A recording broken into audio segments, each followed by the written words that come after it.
Good morning, কেমন আছো সবাই? আশা করি সবাই খুব ভালো আছো। একটা নতুন ভিডিওতে তোমাদের সবাইকে স্বাগত।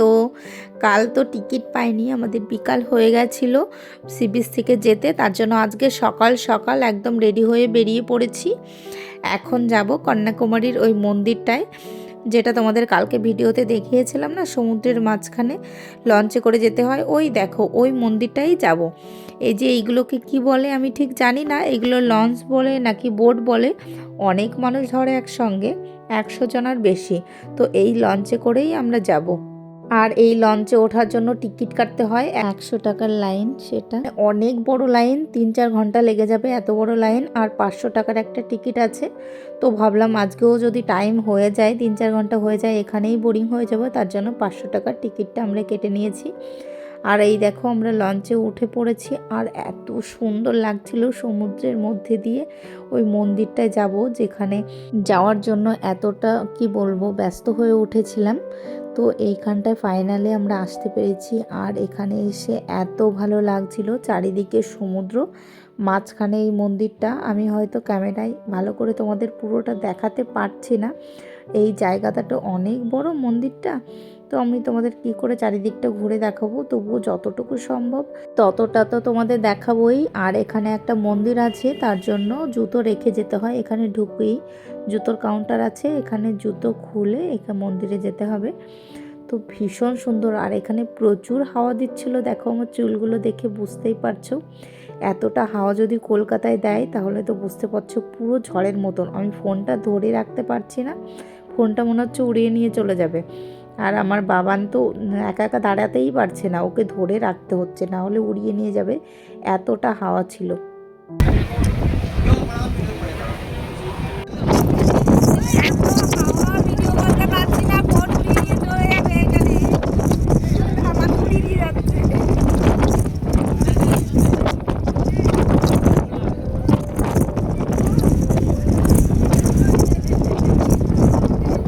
হাওয়ার আওয়াজ শুনেই তো বুঝতে পারছো, নিজের কথাই নিজে শোনা যাচ্ছে না, এতটা হাওয়া দিচ্ছে। আর এই মন্দিরটা তো অনেক নিচু, আর সমুদ্র দেখো কতটা নিচু, আমরা অনেক উপরে উঠে আছি, চারিদিকে তার শুধু জন্যই এত সমুদ্র আর বেশি সমুদ্র। হাওয়া। সমুদ্রের পাড়ে এত হাওয়া নেই, হাওয়া আছে বাট একটু কম। আর এখানে আমরা প্রচুর ছবি তুলে নিয়েছি আর অনেক অনেক রিলস বানিয়েছি। আর এত ভালো জায়গা, মানে একদম স্বপ্নের মতন। মানে এই ঘুরতে এসে আমাদের এই জায়গাটায় এসে মানে একদম সার্থক হয়েছে ঘোরাটা। ফাইনালি ওই জায়গাটায় যাব, কোথায় বুঝতে পারছো তো? ওই দেখো ওখানে একটা ব্রিজ আছে, কাচের ব্রিজ, যেটা এতদিন মোবাইলে দেখে এসেছি। আগে ভাবতাম কবে যাব এই ব্রিজটায়। এখানে ভীষণ সুন্দর, ভীষণ সুন্দর। তোমাদের সামনে থেকে না দেখে মানে তোমরা বুঝতে পারবে না, বলে বোঝাতে পারবো না আমি, এতটা সুন্দর। আর এই কাচের ব্রিজে এখন যাব। আর বাবান তো ভীষণ এক্সাইটেড ছিল, ও তো প্রচুর কাটছিল ওখানে যাওয়ার জন্য। আর পুরো জায়গাটাই এত সুন্দর, আর ওইখানে যাওয়ার জন্য এত বায়না করছিল। তো চলো এখন যাব ওখানে। আর যে স্ট্যাচুটা আছে না, এটা অনেক বড়, অনেক অনেক বড়। সমুদ্রের মধ্যে তো অতটাই আমি বোঝাতে পারছি না, আর এত কাছ থেকে জন্য খুব ভালো করে বোঝাতে পারছি না। আর দেখো চারিদিকে সমুদ্র, মাঝখানে একটা দ্বীপের মতন। আর ফাইনালি আমরা চলে এসেছি সেই জায়গাটা। তো দেখো আমি প্রথমে একটু ভয় পাচ্ছিলাম, কিন্তু ভালোও লাগছিল। নিচে দিয়ে সমুদ্রের জল, আর ওপর দিয়ে আমি হেঁটে যাচ্ছি, মানে ফিল হচ্ছে। এখনই আমার গাটা একটু শিরশির করছে, তখন তো ভয় লাগছিলই, কিন্তু অনেকটা ভালো লাগছিল।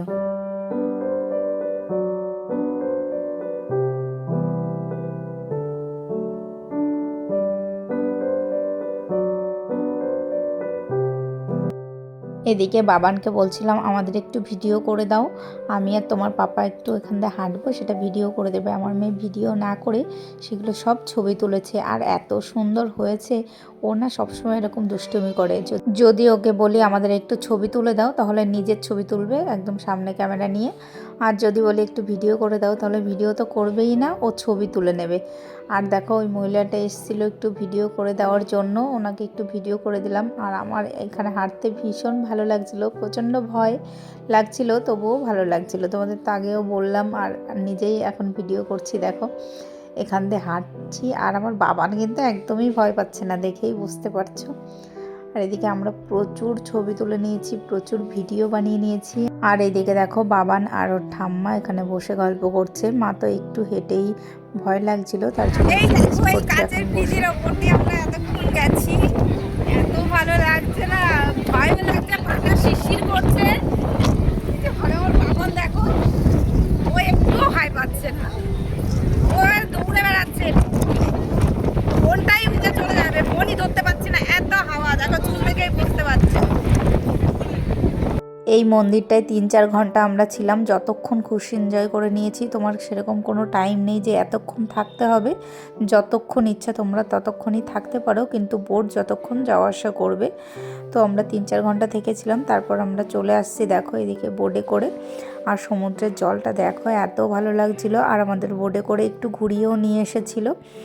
আর এত ঢেউ দিচ্ছিল, এই নৌকার মধ্যে জল ঢুকে গেছিলো, আর আমার বাবান তো পুরো ভিজে গেছে।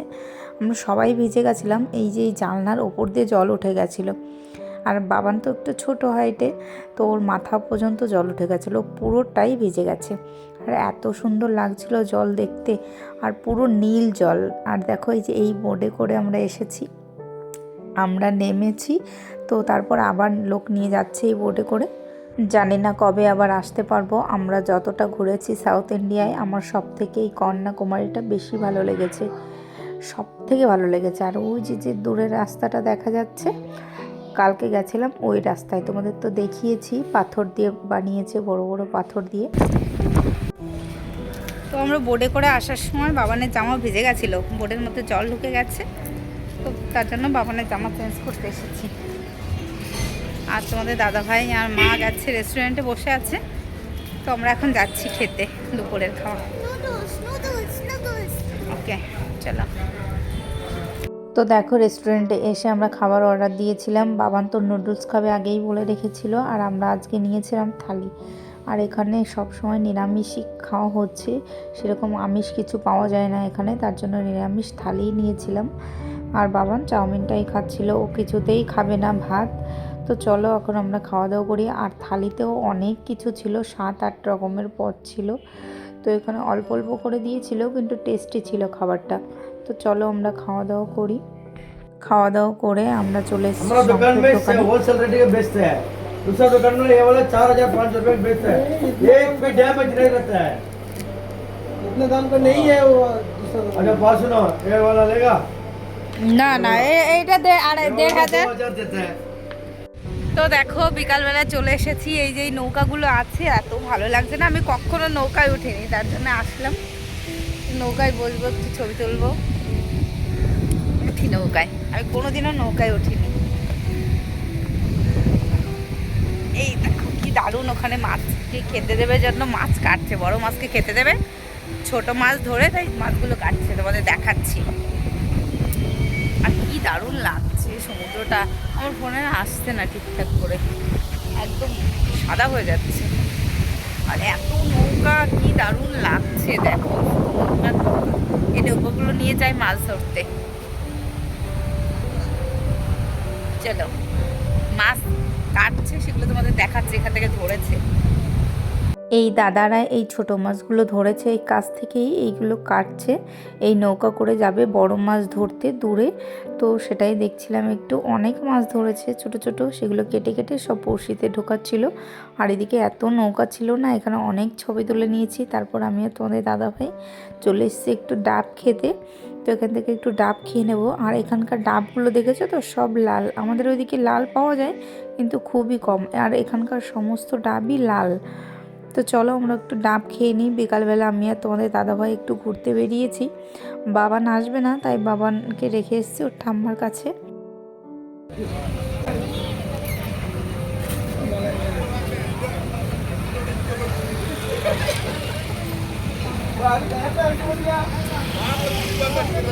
আর এখন এসেছি ডিনার করতে। আর আজকে আমরা নিয়েছিলাম ডাল মাখানি, মটর পনির, তোমাদের দাদাভাই রুটি নিয়েছিল, আর আমরা সবাই ভাত নিয়েছিলাম। তো চলো আমরা এখন খাওয়া দাওয়া করি। আর আমার বাবান যে ছবিগুলো তুলে দিয়েছিল তোমাদের একটু আগেই বললাম, তো সেই ছবিগুলোই তোমাদের সঙ্গে একটু শেয়ার করলাম। ছবিগুলো আমার ভীষণ পছন্দ হয়েছে। আর আমরা ঘুরছিলাম, তোমাদের দাদা ভাই আমাকে একটু ঘোরাচ্ছিল, সেটাই ভিডিও করতে বলেছিলাম, আরও ছবি তুলে রেখে দিয়েছে, কিন্তু ভালো লাগছিলো, আমি পরে জয়েন করে দিয়েছি।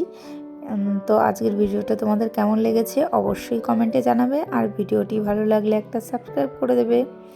আর আজকের ভিডিওটি এখানেই শেষ করছি, আবার দেখা হবে নতুন একটি ভিডিওতে। বাই।